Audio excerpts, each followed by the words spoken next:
Now I'll be introducing Aania Garg, and she's going to 8th grade at ASD, and yeah. Great. What happened?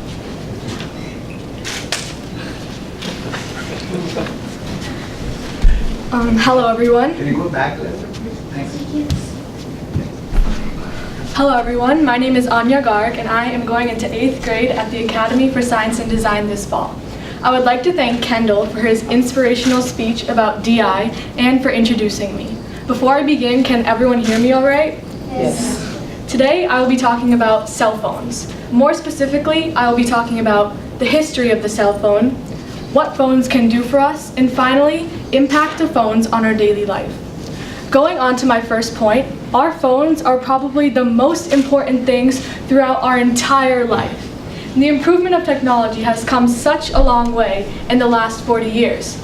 Comparing improvements to cars, televisions, computers, and cell phones is quite an easy task to do. However, the biggest technological difference would have to be the cell phone, with its major changes in its size and also major changes in its appearance, usefulness, and capabilities.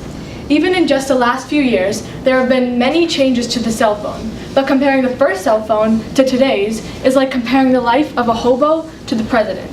Actually, our president isn't mentally stable most of the time, so there is no comparing him to a hobo since he basically is a hobo. But anyways, on April 3rd, 1973, the very first cell phone call was made by a man named Martin Cooper.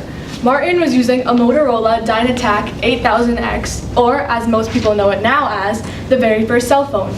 Prior to that, in 1908, the wireless telephone was patented in Kentucky, but it wasn't until the later 1940s that engineers at AT&T began working on an actual handheld phone for mobile base stations.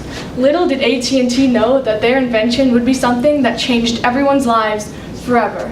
Back then, phones relied on 0G or zero generation, but now, today, most phones rely on 3G or 4G mobile technology. Going on to my next point, ever since the handheld phone was presented in 1973 by Motorola, this handy gadget has landed itself into the hands of almost every single American teenager, adult, and since recently, even children. It seems that in the race for the latest iPhone or Samsung model, we have forgotten that phones were initially intended to make our life easier. But today, that's not the case. Today, that's not the case. Phones can do many things for us. Personally, without my phone, I wouldn't be able to know the time, or know the weather, or be able to solve a math problem, or text my friend when I'm right next to them, or even find my way through the dark. I also wouldn't be able to embarrass my family by playing a farting app whenever they sit down. So you can see how phones are quite beneficial for us. But a question still remains in my mind about the use of the phone itself. How much do we actually use phones for talking these days? Which brings me on to my last point, the impact of the impact of phones on our daily life.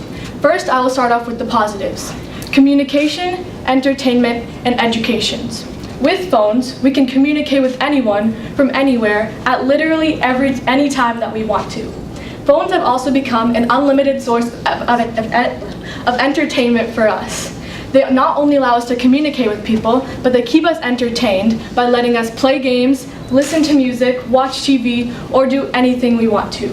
Finally, phones are beneficial for our studies. With access to the internet, we can look up anything and everything that we want to that might help us with our studies. Now, I'm going to talk about the negative impacts of phone on our life, the biggest one being cell phone addiction. As the number of people that get cell phones increases, so does the number of people that become addicted to them. I personally think that I'm addicted to my phone. A study in Japan showed that children there aren't likely to make friends with other children that don't have phones. Another study in Hungary showed that over 3/4 of the people there have phones. Finally, a study in Italy showed that over 1/3 of the people there have more than one cell phone. These are just some of the groundbreaking numbers that exist around the world. Every time you want to download a new app, ask yourself whether it is a necessity or you can easily go without it. Every time you catch yourself wanting the latest iPhone or Samsung model, ask yourself what you need it for. If you do not know the answer to these two questions, then you probably don't need it. Addiction isn't the only problem that cell phones have, however. They also have a negative impact on our studies. They cause many diseases. They can even cost us our life, and they're a huge waste of time. Time is money, and money is also time. People spend a lot of time on their phone when they could be spending it on something useful. Phones also lead to many diseases such as skin or hand cancer, and they also have a negative impact on our eyesight. If people text and drive, which my dad tends to do a lot, then they...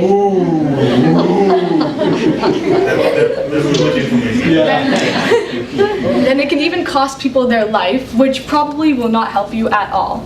Finally, phones have a negative impact on our study. People can become easily distracted by them and tend to procrastinate when they use their phone too much. Phones not only changed the entire world, they changed the future of everything. So to summarize, I talked about phones. More specifically, I talked about the history of the phone, what phones can do for us, and finally, impacts of phones on our daily life. Who would ever know that such a small invention would be something that changed everyone's lives forever? Even with the many advantages of phones that I mentioned, there are still many disadvantages to them as well. The biggest one, cell phone addiction. What should be done now? We should respect our time and value it as well. When you think about how much time you might spend on your cell phone, it might seem like a lot, but remember, it's just a device, a convenience we need to control our use of, in order not to let it control us, our schedules, our hobbies, our life, and our leisure. Thank you.